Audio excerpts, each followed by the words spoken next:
Quando falamos nos grandes autores da literatura alemã, imediatamente nos vem à mente nomes como Thomas Mann ou Goethe. Mas se nós perguntarmos a um alemão qual é o escritor mais conhecido na Alemanha, ele provavelmente responderá que é o Karl May. É um nome que a maioria de nós brasileiros nem conhece, mas é de longe o mais popular naquele país. Nesse vídeo vamos conhecer quem é esse autor e sua obra mais conhecida, o Winnetou.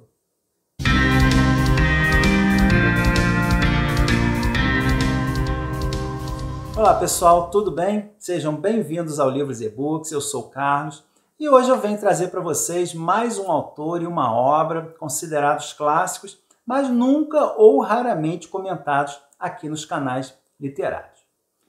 Quando a Segunda Guerra terminou, os soldados americanos que estavam na Europa, especialmente na Alemanha e na Áustria, ficaram muito surpresos com o conhecimento que grande parte da população daqueles países tinha dos Estados Unidos, especialmente do Velho Oeste.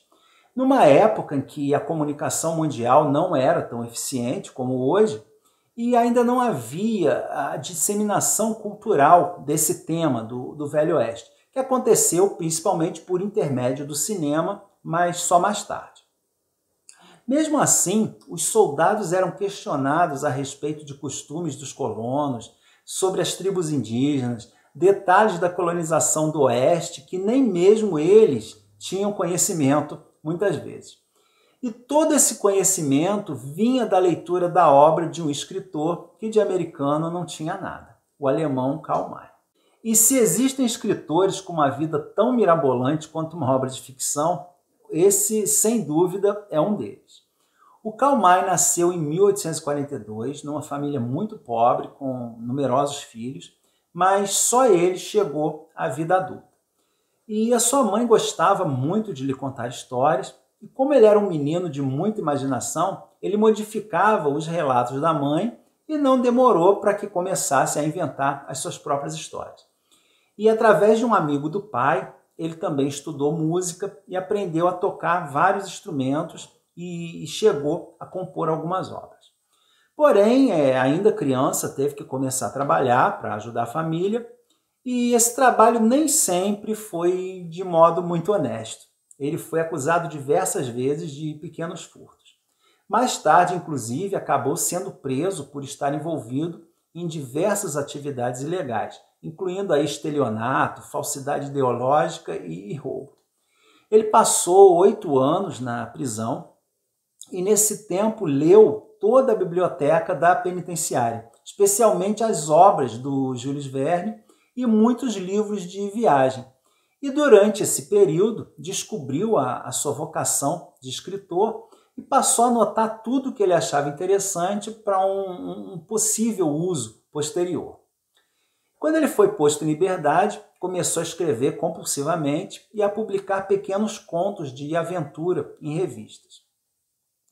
E o século XIX, foi o auge ali do colonialismo europeu e com os grandes avanços tecnológicos nos transportes, nas comunicações, os locais, povos exóticos, essas histórias de caçadas, de explorações, faziam um enorme sucesso na Europa.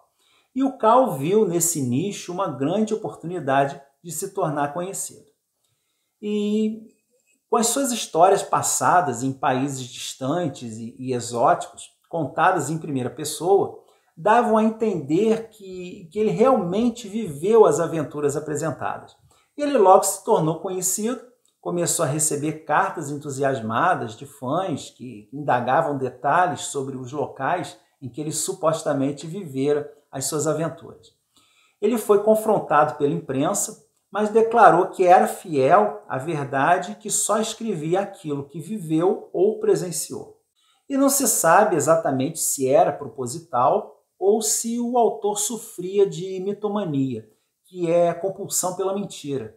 É um distúrbio psicológico em que a pessoa chega a acreditar nas suas próprias mentiras e chega a moldar a sua vida de acordo com elas. O fato é que o Karl May nunca deixou de afirmar que as aventuras narradas nos seus livros aconteceram de verdade E ele chegou ao cúmulo de divulgar fotos em que aparecia caracterizado como beduíno ou cowboy, ou de encomendar a um armeiro os rifles descritos nos livros. E passou inclusive a exibir esses rifles durante palestras e entrevistas, mas viajar mesmo só no fim da vida e como turista. No final da vida ele passou a escrever obras de caráter mais filosófico, com conteúdo ideológico, religioso, pacifista, e escreveu até sua morte em 1912.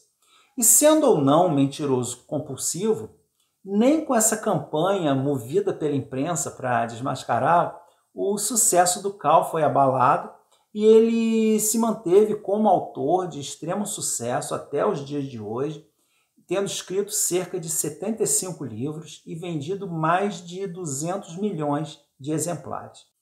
E em seu testamento, o escritor, que não teve filhos, deixou toda a sua fortuna para sua segunda esposa, Clara, mas com a condição de que após a sua morte, todas as propriedades e qualquer lucro advindo das suas obras deveriam ir para uma fundação e ser utilizado para auxiliar escritores, jornalistas, editores, pessoas ligadas ao ramo editorial que estivessem pobres ou doentes. A Clara fundou em 1913 a Fundação Calmai, que além desse objetivo, gerencia todo o legado do escritor, que ainda hoje é bastante popular em seu país. Inclusive tem nada menos que 2 museus dedicados a ele, um em sua casa de nascimento e outro na casa em que ele morava, apelidada de Vila Shatterhand, na cidade de Radebel, desculpem aí o meu alemão, que é quase um parque temático. E além disso, anualmente, na cidade de Bad Segeberg, acontece um grande festival, uma espécie de teatro a céu aberto, que atrai milhares de fãs para encenações que são dirigidas e estreladas por grandes nomes do teatro, do cinema e da TV alemães. Mais ou menos como aquelas encenações da Semana Santa em Nova Jerusalém, aqui no Brasil. Na caixa de descrição do vídeo eu deixarei uma série de links para quem tiver interesse em conhecer um pouco desses locais, é bem interessante. E apesar de ter escrito muita coisa, sem dúvida a maior parte de sua fama se deve a essa obra aqui, Winnetou, ou Winnetou, depende aí da pronúncia ou inglesa ou alemã. Eu já tinha ouvido falar do personagem, principalmente através do meu pai, mas não conhecia os livros, até que eu recebi essa edição de 1958, publicada pela editora Globo, que foi um presente surpresa do Aécio, que é um seguidor do Scooby. Inclusive, eu quero deixar aqui publicamente o meu agradecimento ao Aécio por me apresentar, me presentear com essa obra. Então, Aécio, se você estiver assistindo, muito obrigado mais uma vez por esse maravilhoso presente. Esse aqui é o primeiro livro de uma trilogia, e eu gostei tanto da leitura que eu fui logo atrás dos demais volumes e felizmente consegui encontrá-los em e-book. No século XIX, não só a Alemanha, mas toda a Europa ainda via os Estados Unidos como uma terra distante, exótica e muitas vezes semi-selvagem. Aqui no canal eu já falei de uma série de livros suecos, Os Emigrantes, que também traz essa visão do país. E uma visão que também aparece em outras obras mais conhecidas, por exemplo, A Volta ao Mundo em 80 Dias, do Jules Verne, ou Um Estudo em Vermelho, do Conan Doyle. Esse livro é narrado em primeira pessoa e conta a história de um alemão, que seria o próprio Karl May, que viaja para os Estados Unidos em busca de aventuras, só que lá ele acaba conhecendo o Sam Hawkes, que é um homem local que se afeiçoa a ele, e mesmo acusando todo o tempo de ser um greenhorn, ou seja, um novato incapaz de sobreviver àquela vida dura de desbravador, ao mesmo tempo treina, sem que ele perceba, para a vida nesse território hostil. E ele adquire grande habilidade no manejo de armas, tanto de fogo quanto brancas, e principalmente por ter um soco extremamente potente, esse novato recebe o apelido de Mão de Ferro. Ele segue para o oeste para trabalhar como agrimensor na demarcação do leito de uma ferrovia que atravessará o território Apache. E o contato dos Apaches com os brancos já havia sido estabelecido algum tempo antes, e os índios respeitam imensamente um branco bastante idoso que se estabeleceu entre eles, sempre defendendo os peles vermelhas da sanha dos brancos de invadir suas terras e de pilhar seus bens. Mas ocorre ali uma desavença, um dos trabalhadores da ferrovia mata esse senhor, o que causa um confronto entre os brancos e os índios. O cacique dos Apaches e seu filho, o Inetou, são capturados, mas Mão de Ferro os liberta e eles acabam se tornando amigos, ou irmãos, como o índio sempre faz questão de frisar. E a partir daí, os dois irão viver muitas aventuras, repletas de lutas, emboscadas, perseguições, capturas, libertações de reféns, justiça feita à bala, à faca, todo esse tipo de coisa.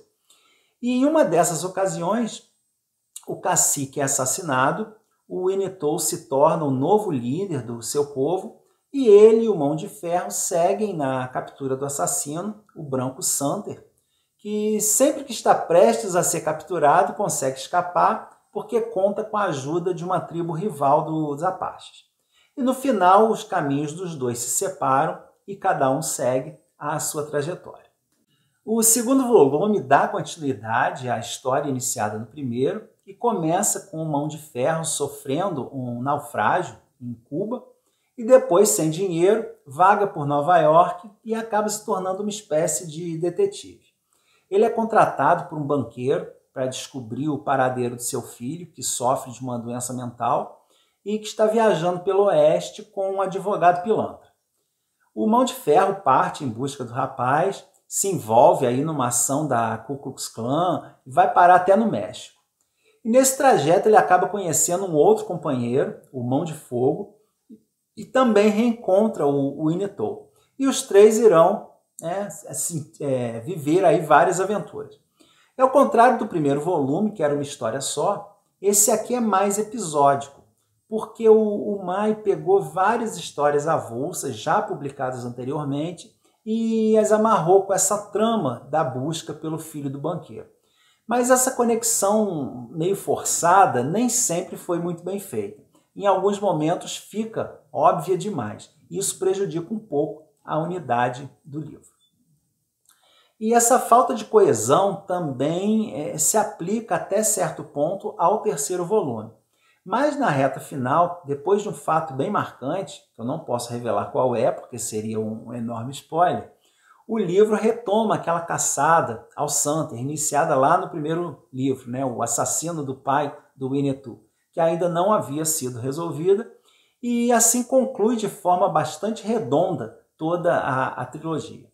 Mas até chegar nessa reta final, o Mão de Ferro e o Inetou, dessa vez auxiliados por um novo companheiro, o Sanzia, que é um aventureiro que teve as orelhas arrancadas pelos índios, irão desbaratar uma quadrilha de assaltantes de trem, frustrar um grande ataque de índios a uma estação ferroviária, entre outras aventuras. E nesse volume também temos uma grande curiosidade, porque em certo momento os aventureiros chegam a uma pequena comunidade de colonos alemães e o Inetou fica extasiado ao ouvir os colonos cantando uma Ave Maria. E a grande curiosidade é que essa Ave Maria é uma composição do próprio Mai, hoje considerado uma grande obra musical, inclusive executada por grandes orquestras mundo afora. Vou deixar um trechinho para vocês conhecerem. Leg ich mein letztes heißes Flehen, erbitte mir ein gläubig Ende und dann ein selig Auferstehen. E é claro que isso serviu como mais uma prova de que as aventuras que ele contava nos livros eram verdadeiras. Já no final da vida, o Mai publicou um quarto volume, que eu não encontrei, mas que parece ser bem diferente do restante da trilogia, mais filosófico, com reflexões sobre a humanidade, a amizade e a morte. E tanto o Inetou quanto o Mão de Ferro também apareceram em várias outras obras, mas em aventuras separadas. O Inetou geralmente é considerado uma literatura menor e até mesmo infanto-juvenil. É claro que para um leitor mais maduro é necessário, né, suspender um pouco mais a descrença para entrar nesse mundo de fantasia. Mas ainda assim esses livros têm algumas características que tornam a leitura muito interessante e válida. O autor era um excelente contador de histórias e ele conta essas aventuras muito bem, com um ritmo que nunca fica monótono, porque tem sempre alguma coisa acontecendo. Isso faz a gente continuar a leitura para saber o que vem a seguir. A linguagem não é rebuscada, é claro que a forma e o vocabulário causam um pouquinho de estranheza aqui e ali, né, pela antiguidade, mas a leitura é muito tranquila e fácil de acompanhar. Tem também o fato de que, mesmo sendo um livro de aventura, com todos os clichês das histórias de faroeste, esses livros já traziam algumas questões hoje consideradas até avançadas e polêmicas para um livro do século XIX.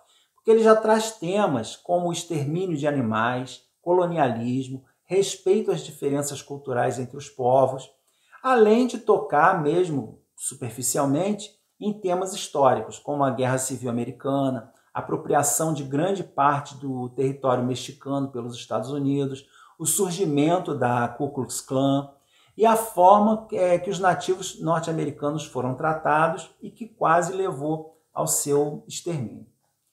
Logicamente, essas obras apresentam certos problemas, mas temos que levar em conta aí a época.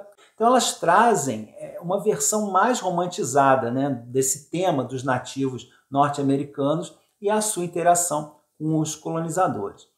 Mas ela também traz uma separação muito evidente entre mocinhos e bandidos. Embora os valores, né, da bondade e da vilania sejam apresentados nos personagens, independentemente de sua cor de pele ou etnia. Então nós temos pessoas boas e más de ambos os lados. Mas quem é bom, quem é mal, é mal. Em vários momentos, as ações e as falas também deixam claro que a cor da pele é o aspecto mais irrelevante, né, de quem você é. O que importa são os seus valores e o caráter. Mas também tem aqui muito da mentalidade colonialista, a superioridade branca, especialmente a alemã, né, também aparece em alguns momentos, porque apesar de considerar os nativos inteligentes e capazes, só através da civilização europeia e da religião cristã é que eles poderiam atingir a totalidade do seu potencial como seres humanos. São problemas comuns aí a várias obras da época que a gente tem que relevar se quiser se divertir com a história. Uma outra situação que incomoda um pouco são as habilidades quase sobre-humanas, né, dos personagens. Também são questionáveis, bem inverossímeis, mas também coerentes com outros livros da época. Por outro lado, a riqueza de detalhes, né, do relevo, do clima, o detalhamento dos costumes das várias tribos indígenas, que foram atestados inclusive pelos soldados americanos do pós-guerra, tudo isso traz uma sensação de realidade muito forte que faz a gente até duvidar de que o autor realmente nunca havia posto os pés nos Estados Unidos. Em suma, o Karl May criou uma obra que encantou gerações e que mesmo após sua morte permaneceu no auge. Conta-se inclusive que era uma das obras preferidas do Hitler e que, apesar de falar dos Estados Unidos, trazia valores que eram utilizados pelos nazistas na propagação da sua ideologia de raça superior. Valores como a coragem, o companheirismo até a morte, o heroísmo virtuoso, a boa forma física e o culto à vida ao ar livre. Todos esses valores bem exaltados pelos nazistas. Curioso é que após a divisão da Alemanha, a publicação dos livros do May foram proibidas na Alemanha Oriental, porque eram considerados um convite à liberdade, né, um atrativo para o Ocidente. Mas eles eram contrabandeados através da Áustria e conseguiram manter a sua popularidade entre a população. E na década de 60, a popularidade dessa obra teve um enorme impulso por conta de uma série de 11 filmes que foram realizados por produtores alemães, filmados na Croácia e que divulgaram as aventuras do Winnetou e do Mão de Ferro para o restante do mundo. E esses filmes fizeram tanto sucesso que deram início a uma onda de filmes europeus sobre o Velho Oeste, especialmente na Itália, os chamados western spaghetti. Muita gente acha que esses filmes italianos foram pioneiros, mas na verdade tudo começou aqui, com filmes alemães do Winnetou. Esses filmes não são difíceis de encontrar, há vários deles disponíveis aqui mesmo no YouTube, os links também estarão na caixa de descrição. Mas os filmes são encontrados com facilidade, o mesmo não se pode dizer dos livros. Acho que essas edições que eu li foram as últimas publicadas no Brasil, pelo menos eu não achei nenhuma mais recente, nem na estante virtual. Na Amazon existe um box em 10 volumes, mas sem outras informações. Então eu não sei dizer se é essa mesma história e por que em 10 volumes. De qualquer forma, o link para a compra estará também aí na caixa de descrição. Na estante virtual e em sebos, além dessa versão, existem duas outras, uma da Ediouro e uma da Abril, mas ambas são versões adaptadas. Por conta disso, da dificuldade de encontrar esses livros, eu vou deixar também na caixa de descrição os links para que vocês possam baixar as edições digitais, essas mesmas que eu li, já convertidos para o Kindle. E eu espero ter conseguido despertar em vocês o interesse em conhecer essa obra cativante, uma leitura leve e divertida para todas as gerações. Então, muito obrigado por assistirem o vídeo. E agora, se vocês gostaram, vou pedir para deixar sua curtida, seus comentários e convidá-los para continuar acompanhando o Livros e E-Books. Um grande abraço e a gente se vê no próximo vídeo.